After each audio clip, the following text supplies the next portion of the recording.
என்னங்க நடக்குதுங்க? என்ன பண்ணியிருக்காங்க முத்து? நான் எவ்வளோ நல்லவர்னு தலையில் வச்சு கொண்டாடிட்டு இருந்தா அம்மாவை பற்றி சொன்னோன்னு என்னன்னு சுருன்னு கோவம் வருது.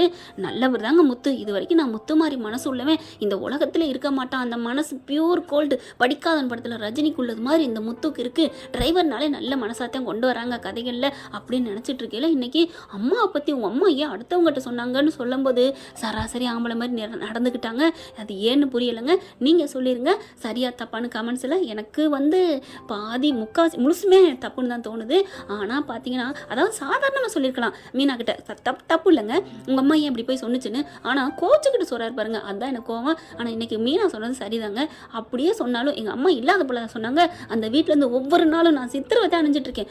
நான் உன்னை நல்லா தானே வச்சுட்டு இருக்கேன், நீ நல்லா வச்சுட்டு இருந்தா போதுமா?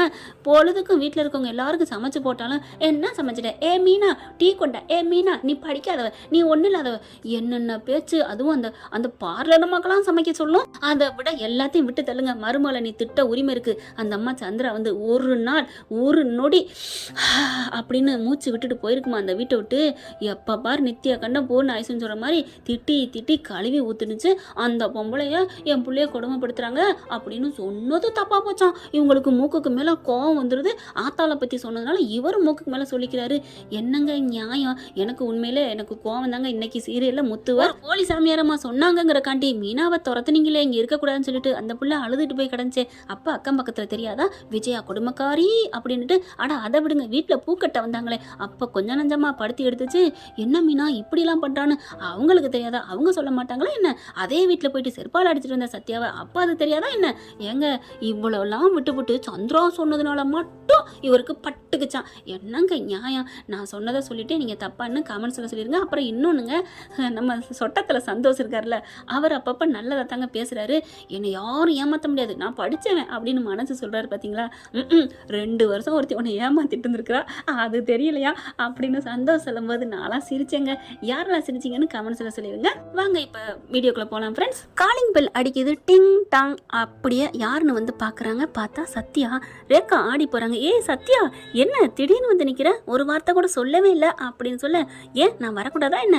இல்லை, தமிழ்நாட்டை விட்டு இவ்வளோ தூரம் இத்தனை மாநிலம் தள்ளி வந்திருக்கிறியே, அதான் என்ன ஆச்சரியமா இருக்கு, சொல்லவே இல்லை.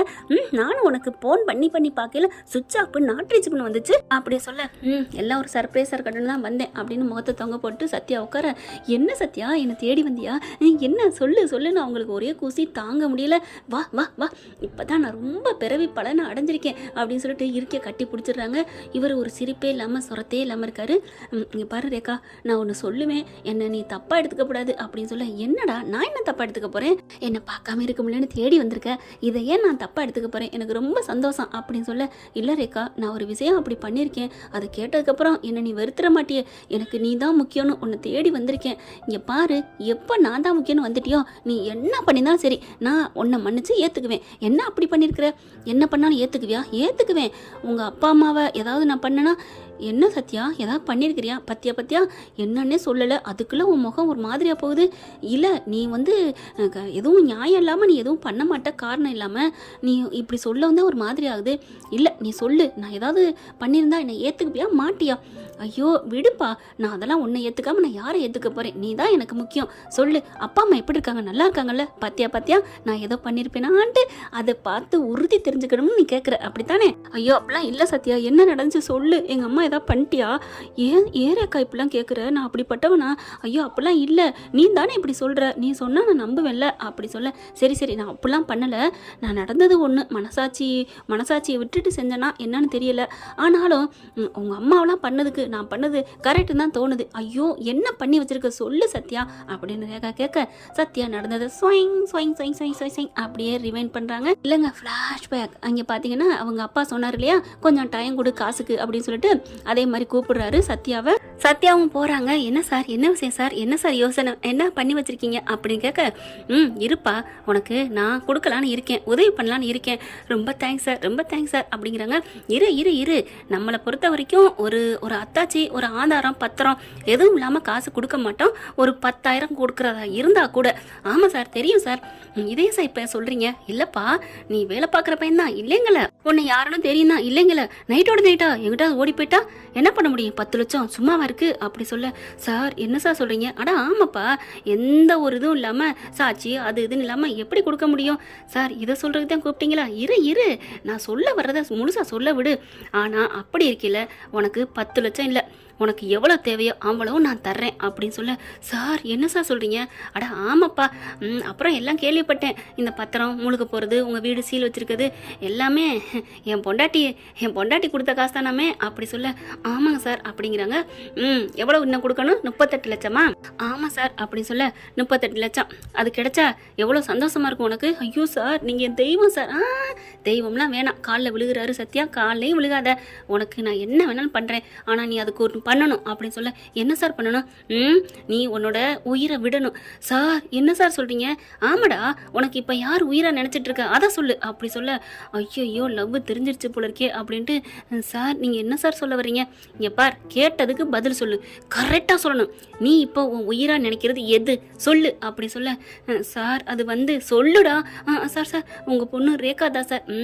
அதைத்தான் சொன்னேன், வந்துட்டியா வழிக்கு அப்படின்னு சொல்லிட்டு என் ரேகாவை விட்டுறணும், என் கூட விட்டுறணும் அப்படி சொல்ல, சார் என்ன சார்? எல்லாம் தெரியும்டா, எல்லாம் எனக்கு தெரியும், உன்னால தான் என் பொண்ணை பிரிஞ்சிருக்கிறேன், எங்கேயோ அனுப்பி வச்சிருக்கேன்டா அப்படின்னு கத்துறாரு. பாக்குறாங்க சத்யா, சார் அது வந்து சார் அப்படிங்கிறீங்க பார், காரணம் கட்டா எதுவுமே எனக்கு தேவையில்லை, உனக்கு 38 லட்ச ரூபா பணம் தர்றேன், கொடுத்து விட்டு மரியாதையா கிளம்பி போற, அப்புறம் எல்லாரும் கையெழுத்து போட்டு எல்லாமே இருக்காமே, என் பொண்டாட்டிட்ட எல்லாம் பேசிட்டேன், வேற வழியே இல்லைன்னு அவளும் சரின்னு சொல்லிட்டா, இப்ப வந்துகிட்டு இருக்கா அப்படின்னு சொல்லல, அவங்களும் வந்துடுறாங்க. அப்படின்னு சொல்லி முறைச்சிட்டு, இந்தாங்க நீங்க கேட்டதெல்லாம் அப்படின்னு கொடுக்குறாங்க. பாத்தியா, உங்க அண்ணன், உங்க நொண்ணே, உங்க அப்பன், உங்க அக்கா மாமே, உங்க அண்ணன் இல்லை, உங்க மச்சானோட அண்ணனா, அவங்க எல்லாரும் போட்ட கையெழுத்து இந்த பார் இருக்கு அப்படின்னு சொல்லிட்டு, இந்தா உங்க வீட்டு உங்க அக்கா மாமனார் வீட்டு பத்திரம் அப்படின்னு கொடுக்குறாரு. எல்லாத்தையும் டேபிள்ல போடுறாங்க. இது எல்லாத்தையும் பாரு, இதுல உங்க அக்கா மூஞ்சிய பாரு, இது வேணுமா இல்ல என் பொண்ணு ரேகா வேணுமா அப்படின்னு சொல்ல, ஏங்க என்னங்க நீங்க இவன்லாம் போய் கெஞ்சிக்கிட்டு என்னட்ட சொன்னீங்கன்னா போதும், ஒரு தட்டு தட்டி தூக்கிட்டு போயிட்டே இருப்பேங்க, அதுக்காக என் லட்சியம் என் கனவு எல்லாமே போதேங்க. சிந்தாமணி, உங்ககிட்ட நான் எல்லாமே பேசி முடிச்சுட்டு தான் இப்போ அவனை வர சொல்லியிருக்கேன். அட ஆமாங்க, சத்யாவை அப்படி அனுப்பிட்டு நேராக சிந்தாமணி போய் பார்க்குறாரு, பேசுறாரு, கட்டாயப்படுத்தி சம்மதிக்க வைக்கிறாரு. அந்த பத்திரம் எல்லாத்தையும் எடுத்துட்டு வர்ற, அந்த பையனையும் கூப்பிட்டு வச்சு பேசுறேன், வந்து எல்லாத்தையும் முடிச்சு விடணும். உனக்கு நம்ம பொண்ணு வேணுமா இல்ல அந்த வீடு வேணுமா அப்படின்னு கேட்க, நம்ம பொண்ணு தாங்க வேணும். கரெக்டான முடிவு எடுத்திருக்க, நம்ம பொண்ணு வேணும்னா அந்த பத்திரத்தை எல்லாத்தையும் எடுத்துட்டு வா, அவன்கிட்ட கொடுத்துட்டு கையெழுத்தை வாங்கிட்டு அவனை அனுப்பி விட்டுருவோம், அதுக்கப்புறம் நம்ம பொண்ணுக்கு நம்ம நினைச்ச மாதிரி கல்யாணம் பண்ணி கொடுத்துருவோம், நீ நம்ம வீட்டை வந்து இருந்துக்கலாம். என்ன சொல்ற? என்ன சொன்னீங்க? நம்ம வீட்டில் நான் இருக்கலாமா? ஆமா அப்படின்னு சொல்ல, அப்படின்னா நான் கொடுத்துட்றேங்க அப்படின்னு சொல்லிட்டு தான் இப்போ வர்றாங்க. அப்படியே சிந்தாமணி நினைக்குது, பாவி உன்னாலதான்டா, நான் பாரு என் ஆசை லட்சியமோட அந்த வீடு போச்சுடா, அது போனாலும் பரவாயில்ல, கொடுத்த காசு 38 லட்ச ரூபா போச்சேடான்னு சொல்ல, அடங்கு அப்படின்னு சிந்தாமணி அடக்குறாரு. ஏற்கனவே 10 வாங்கிட்டல? வாங்கிட்டேன். அப்புறம் எவ்வளோ நீ கொடுத்துருக்குற? அது வந்து பாதி காசு தான். அப்புறம் ஏன் 48 லட்சம் 30 லட்சம்னு ரொம்ப பொங்குற? பேசாம காரியம் சாதிக்கணும். என்னப்பா சத்யா சொல்லு, கூட்டி கழிச்சு பாரு, கணக்கு சரியா இருந்தா இந்த பத்திரத்தை எடுத்துட்டு நீ போயிட்டே இருக்கலாம், காசெல்லாம் கொடுக்கணும்னு அவசியம் இல்லை. அப்படியே பாக்குறாங்க. இப்ப சத்யா அந்த பத்திரத்தை எடுப்பாரா இல்ல முடியாதுன்னு சொல்லிட்டு போயிடுவாரா அப்படிங்கறத தெரிஞ்சுக்கிறதுக்கு முன்னாடி நம்ம சேனலுக்கு உங்க பொண்ணான கையால ஒரு லைக்கை போட்டு சப்ஸ்கிரைப் பண்ணி ஆதரவு கொடுங்க அன்பு உறவுகளே. இப்ப சத்யா என்ன பண்றாரு, பத்திரத்தை எடுத்துடுறாரு. சூப்பர், இதுதான் ஒரு ஜென்டில்மேன்ங்கிறத விட பொழைக்க தெரிஞ்ச பையன் அப்படிங்கிறாங்க. அப்புறம் எங்க போறீங்க? இந்த பத்திரத்துல கையெழுத்து போடுங்க. என்ன சார் இது அப்படின்னு கேக்குறாங்க. என்ன சாரா? என்ன நினைச்சிட்டு இருக்க? நான் சும்மா உனக்கு கொடுக்குறதுக்கு நான் என்ன உன் வீட்டு? சரி விடு, நீ கையெழுத்து போட்டு கொடு. என்ன எழுதிருக்கீங்க? நாங்க என்ன வேணாலும் எழுதுவோம்டா அப்படிங்கிறாங்க. இல்ல தெரிஞ்சுக்கணும்ல, உங்க விஷயத்துல நான் எதுக்கும் தலையிட மாட்டேன், உங்ககிட்ட நான் 50 லட்சம் கடை வாங்கியிருக்கேன்.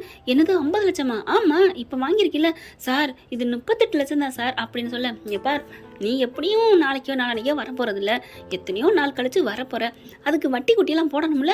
என் பொண்டாட்டி பாவம் கஷ்டப்பட்டு கொடுத்த காசு தானே, நீ ஏதாவது ஏற்கு மாறா நடந்துக்கிட்டேன்னா நீ 50 லட்சம் வாங்கியிருக்க, தரல, வாங்கிக்கிட்டு தலைமறைவாயிட்டான் அப்படின்னு ஒரு பெட்டிஷனை போட்டு கொடுத்துருவேன் கம்ப்ளைண்ட் பண்ணி. என்ன பண்ண போற சொல்லு, என்ன பண்ண போற அப்படின்னு சொல்ல. அப்படி பாக்குறாங்க. சார் இல்லை சார், நான் உங்க பொண்ணை விட்டு விளையிடுறேன் சார், சத்தியமா நான் வரமாட்டேன் சார் அப்படின்னு கையெழுத்தை போட்டு கிளம்புறாங்க. அந்த பையன் இருக்கணும், ஓடுறா அப்படின்னு சொல்லி வட்டி விட. அதுக்கப்புறம் சிந்தாமணி பாக்குது, சூப்பருங்க, சூப்பர் ஐடியா, என் காசு போயிடுச்சேன்னு நினைச்சேன், பரவாயில்லையே அப்படி சொல்ல. அவன் ஏதாவது பண்ணான்னா 50 லட்சம் போட்டு கொடுத்துருவான். ஆமாம் விடலாமா என்ன அப்படி இது பேசுகிற கேட்குறாங்க சத்யா. அட பாவிங்களா, பொண்ணை விட்டுருன்னு சொல்லி காசே வேணான்னு சொல்லி பத்திரத்தை கொடுத்தது வேணா ஓகே, ஆனால் 50 லட்சம் வாங்கிட்டு ஓடி போயிட்டான்லாம் சொல்கிறீங்களடா, உங்களுக்குலாம் நான் சும்மா விடக்கூடாதுடா அப்படின்னு மனசில் நினச்சிட்டு இங்கே வந்து வீட்டில் கொண்டாந்து எல்லாரையும் கூப்பிடுறாங்க. அந்த பத்திரத்தை கொண்டுட்டு வராரு. மீனா முத்து எல்லாரையும் கூப்பிட்றாங்க. எல்லாரும் வந்துடுறாங்க. அந்த நேரம் பார்த்து ரவியும் வராருங்க. இங்கே அவங்க அப்பா விஜயா சந்திரா எல்லாருமே நிற்கிறாங்க. என்னடா அப்பா அம்மா நான் ஒன்று சொல்ல போகிறேன் அப்படின்னு சொல்ல, என்னடா அப்படிங்கல, அங்கிள் வாங்க, மாமா வாங்க, அத்தை வாங்க அப்படின்னு எல்லாரும் கூப்பிட, என்னடா ஏலம் விட்டுட்ருக்க, ஒன்றும் இல்லை உங்களுக்குலாம் ஒரு சந்தோஷமான விஷயம் சொல்ல போகிறேன். அக்கா மாமா நீங்கள் இனிமேல் பணத்துக்காக கஷ்டப்பட வேணாம், அலையவும் வேணாம். ஏன்டா நீனே காசை கொண்டாந்துட்டியா என்ன? ஆமாம் இந்தாங்க கொண்டாந்துட்டேன் அப்படின்னு சொல்லி கொடுக்க, டே என்னடா ஏதோ ஒரு பேப்பர் மாதிரி இருக்கு, இதுக்குள்ள போய் 50 லட்சம் 38 லட்சம் பணம் இருக்கு அப்படின்னு சொல்ல, அதெல்லாம் இல்ல மாமா அப்படிங்கிறாங்க சத்யா. அப்ப 10 லட்சம் இருக்குங்கிறியா?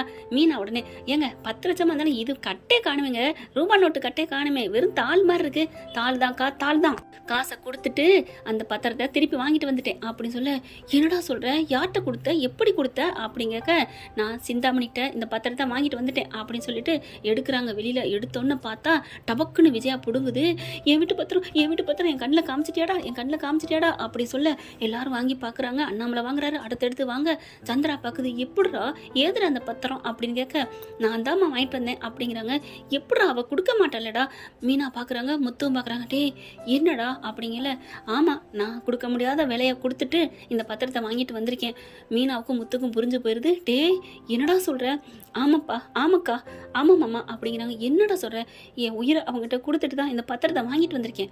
விஜயா பார்க்குது, உயிரா, இவன் நல்லாத்தான் இருக்கேன், உயிரை கொடுத்தேங்கிறான் அப்படின்னு கொஞ்சமாக பார்க்குது. அண்ணாமலை பார்க்குறாங்க, என்னப்பா சொல்கிற அப்படிங்கல, என்னை மன்னிச்சிருக்கா மாமா, என்னை மன்னிச்சிருங்க அப்படின்னு மீனாவை கட்டி பிடிச்சி அழுகிறாரு சத்யா.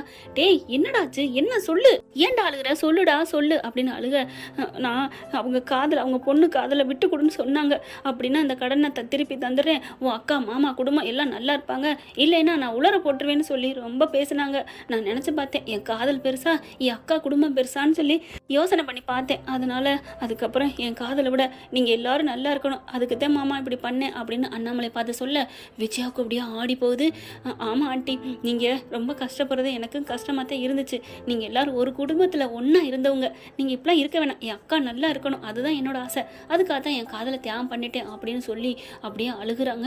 ஏன்டா அப்படி பண்ண அப்படின்னு அப்படியே மீனா அடிக்கிறாங்க. முத்தும் ஏன் இப்படி பண்ண அப்படின்னு சொல்ல, நிறுத்துடா அப்படின்னு சொல்கிறாங்க விஜயா. மீனாவும் முத்தும் அப்படியே ஸ்டாப் ஆயிடுறாங்க.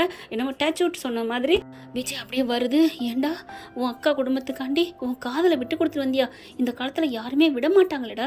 இந்த மாதிரி ஒரு செய்ய துணியாத ஒரு காரியத்தை நீ செஞ்சிருக்கியடா, எவ்வளோ பெரிய காரியத்தை நீ செஞ்சுட்டு வந்திருக்க. இல்லை ஆண்டி அப்படிங்கல டக்குன்னு விஜய் என்ன பண்ணுறாங்க, அந்த பத்திரத்தோட சத்யாவை கட்டி பிடிச்சிக்கிறாங்க. நான் பெத்த பிள்ளை கூட இப்படி செய்யலையடா, அவன் பாட்டுக்கு எங்கேயோ நான் என்ன பண்ணுவேன்னு கிடக்குறான். அதாவது மனோஜ் தாங்க மென்ஷன் பண்ணி சொல்கிறாங்க. ஆனால் நீ இப்படி செஞ்சிருப்பேன் நான் நினைக்கவே இல்லை சத்யா. இதே இடத்துல 1 லட்சத்தை திருடுனேண்டு, அதுவும் நீ கொடுத்துட்ட பணம் தான், இருந்தாலும் 1 லட்சத்தை திருடுன செருப்பை கட்டி அடிச்சேனேடா. இப்போ என்ன அதே செருப்பால் பலார்னு அடைஞ்சாலும் கூட எனக்கெல்லாம் அந்த இதுக்கு யோக்கியதை இல்லைடா. நீ 38 லட்ச ரூபா கடன் அடைச்சிட்டு வந்திருக்கிறியே சத்யா அப்படின்னு கட்டி பிடிக்கிறாங்க. அப்படியே அழுகுறாங்க. அண்ணாமலையும் பாத்தியா, நான் தான் சொன்னேன்ல அன்னையிலேருந்து நல்லவங்க நல்ல குடும்பம்னு, அது நான் பார்த்த குடும்பம்னு உனக்கு ஒரு மட்டம், இதே நீ பார்த்துருந்தா உனக்கு சந்தோஷமா இருந்திருக்கும். அது என்னமோ கரெக்டு தாங்க, நீங்கள் சொல்கிறது சரிதான், நம்மளை விட இவரும் நல்ல இடமா எப்படி பார்க்குறது அப்படின்னு ஒரு ஈகோ தாங்க என் மனசில் இத்தனை நாள் இருந்திருக்கு. சத்யா உங்கள் குடும்பமே நல்ல குடும்பமாக இருக்குது, ரொம்ப நன்றி. உங்களை எவ்வளவோ நான் கொடுமைப்படுத்திட்டேன், உங்கள் எல்லார்ட்டையும் நான் மன்னிப்பு கேட்குறேன்னு அப்படி காலில் விழுக போகிறாங்க. ஐயோ அத்தை என்ன நீங்கள் அப்படின்னு சொல்லிட்டு எல்லாரும் தடுக்கிறாங்க. எல்லாத்தையும் முடிச்சுட்டு அவங்கவுங்க பத்திரத்தெல்லாம் வாங்கிக்கிட்டு வீட்டுக்கு போயிடுறாங்க. சந்தோஷமாக ஜாலியாக என்ஜாய் பண்ணுறாங்க. அடுத்த நாள் பார்த்தா சத்யா இங்கே மிஸ்ஸிங். மீனா சத்யா பாத்தியா அப்படின்னு எல்லாரும் பதறாங்க. சுவிட்ச் ஆப்னு வருது. என்னாச்சுன்னு சொல்லல கரெக்டாக மீனாவுக்கு மட்டும் கால் பண்ணி சொல்லிடுறாரு, இந்த மாதிரி நான் என் உயிரை தேடி போகிறேன்க்கா, நீ எதுவும் கவலைப்படாத, யார் என்ன கேட்டாலும் எனக்கு தெரியாதுன்னு மட்டும் சொல்லிக்க, யாரும் கேட்க போகிறதில்ல, இனியும் வேலைக்கும் வரக்கூடாதுன்னு சொல்லிட்டாங்க, அதனால் நீ எதுவும் என்னை தேடாத. டேய் சத்யா, ஆமாக்கா எனக்கு என் பொண்டாட்டி முக்கியம். என்னடா சொல்கிற, அவள் எனக்கு பொண்டாட்டி மாதிரி தான், இல்லை இனிமேல் பொண்டாட்டி தான். முத்து பார்க்குறாரு வாங்கிக்கிட்டு டப்புன்னு, சத்யா சூப்பர் முடிவுடா, நான் கூட ஏன் இப்படி பண்ணேன்னு உன்னை நான் ரொம்ப கோச்சேன், பரவாயில்லடா அப்படிங்கிறாங்க. ஆமாம்மாம்மா நான் நேர்மையாக தான் பண்ணியிருப்பேன், ஆனால் 50 லட்சம் கொடுத்தேன் அப்படின்னு கையெழுத்து வாங்குறாங்க. அப்புறம் அந்த குடும்பத்தை நான் விடுவேனா என்ன? அதான் நான் ஏன் விடணும் அப்படின்னு நான் இங்கே கிளம்பி போயிட்டேன். ஆனாலும் அவங்க கொடுத்தது என்னமோ பாதி லட்சம் தான் சொன்னாங்க. அந்த கடனை அடைச்சிருவோம் மாமா, கவலைப்படாத சத்யா, நான் கொடுத்துட்றேன் அப்படிங்கிறாங்க. அதெல்லாம் சொல்லி முடிக்கிறாரு நம்ம ரேகா கிட்ட சத்யா. சத்யா சொன்னோன்னே அப்படியே பார்க்க, ரேகா என்ன நீ ஏற்றுக்கிறியா இல்லை என்ன சொல்ல போகிற அப்படின்னு சொல்ல, அப்படியே பார்த்து ஏன்டா அப்படி பண்ண, எதுக்குடா அப்படி பண்ண அப்படின்னு அடிக்கிறாங்க. ஏன் ரேகா என் மேலே உனக்கு கோவமா, ஆட போடா கூறு கட்டவனே அப்படின்னு சொல்ல, என்னை வெறுத்துருவியா, எப்படா நான் வெறுப்பேன், என்கிட்ட ஒரு வார்த்தை சொல்லியிருந்தா நான் அப்படிக்கா நோகாமல் பத்திரத்தை எடுத்து கொடுத்துருப்பேனடா, எங்கள் அம்மா ஐயோ ஐயோன்னு துள்ளிக்கிட்டு கடந்திருக்கும், என்னடா நீ போடா அப்படின்னு கத்துறாங்க. இதை போயிட்டு ஐயோ அப்படின்னு சொல்ல, ஓ இதுக்கு தான் இப்படி என்னை அடிச்சியா ரேகா, நானே பயந்துட்டேன் தெரியுமா அப்படின்னு சொல்லிட்டு 2 பேரும் கட்டிக்கிறாங்க. இதுக்கு போயாடா நீ என்னை வெறுத்துற மாட்டேன்னு கேட்ட, நான் கூட ஏதோ பண்ணிட்டேன்னு பயந்தேன் தெரியுமா, அடி பாவி என்னை போய் நீ அப்படி நம்புறியா, ஆமாம்மா அதுக்கு நீ சரிப்பட்டு வர மாட்ட, ஓய் என்ன அப்படின்னு சொல்லிட்டு, அதெல்லாம் நான் சரிப்பட்டு வருவேன் அப்படின்னு இருக்க கட்டிக்கிறாங்க. இங்கே முத்து மீனாவும் இந்நேரம் தம்பி போய் சேர்ந்துருப்பானான்னு சொல்லையில கால் பண்ணுறாங்க. அக்கா மாமா நாங்கள் சூப்பராக இருக்கிறோம், இனிமேல் எங்களை யாரும் பிரிக்க முடியாது அப்படின்னு சொல்லி வீடியோ கால் பேச, டே சத்யா சூப்பர்டா அப்படிங்கிற டக்குன்னு விஜயம் ஆகிட்டு கொடுங்க அப்படிங்கிற, ஐயோ அத்தை அப்படிங்கிற, நான் என் பிள்ளைகிட்ட பேசுவேன் சும்மா இருடி அப்படின்ட்டு, என்ன மாப்பிள்ள மருமனே நல்லா இருக்கியா அப்படின்னு விஜயா கேட்க, அடப்பாவிங்களா கொடுத்தா தான் மதிப்புங்கிற மாதிரி நல்லா இருக்கேன் அப்படின்னு சொல்ல, எங்கே அந்த பொண்ணு அப்படின்னு சொல்லிட்டு, என்னம்மா மவளே நல்லா இருக்கியம்மா, நல்லா இருக்கேம்மா நல்லா இருக்கேன் அப்படின்னு சொல்ல, நல்லபடியாக பத்திரமா இருங்க, எங்களை நீங்கள் சந்தோஷப்படுத்திருக்கீங்க, ரொம்ப சந்தோஷம், ஆனால் அந்த கடனை என் பிள்ளைங்க அடைச்சிருவாங்க, ஐயோ அம்மா அதெல்லாம் அடைக்க வேணாம் விட்டுருங்க, தங்கச்சி சீருன்னு நாங்கள் நினச்சிக்கிறோம் அப்படின்னு சொல்லிட்டு ரொம்ப சந்தோஷமாகறாங்க. என்ன ஃப்ரெண்ட் இப்படிலாம் போனால் நல்லா இருக்குமா, கரெக்டாக காமெண்ட்ஸில் சொல்லிடுங்க உங்கள் பொண்ணான கருத்துக்களை, உங்கள் பொண்ணான கையால். இந்த பதிவு உங்களுக்கு பிடிச்சிருந்துச்சுன்னா உங்கள் பொண்ணான கையால் லைக்கை போட்டு சப்ஸ்கிரைப் பண்ணி ஆதரவு கொடுங்க அன்பு உறவுகளே. Thank you friend. இந்த வீடியோ உங்களுக்கு பிடிச்சிருந்தா தயவு செய்து லைக் பண்ணுங்க. இன்னும் அப்டேட்ஸ்க்காக சேனலை சப்ஸ்கிரைப் பண்ண மறக்காதீங்க. நம்ம கிட்ட இருக்க எல்லா சேனல்ஸோட லேட்டஸ்ட் வீடியோ அப்டேட்ஸ்க்காக மேல ரைட் சைடுல காட்டுற லிங்கை கிளிக் பண்ணி வாட்ஸ்அப் குரூப்ல ஜாயின் பண்ணுங்க. உங்களிடம் விடைபெறுவது நான் உங்கள் மெஹர்.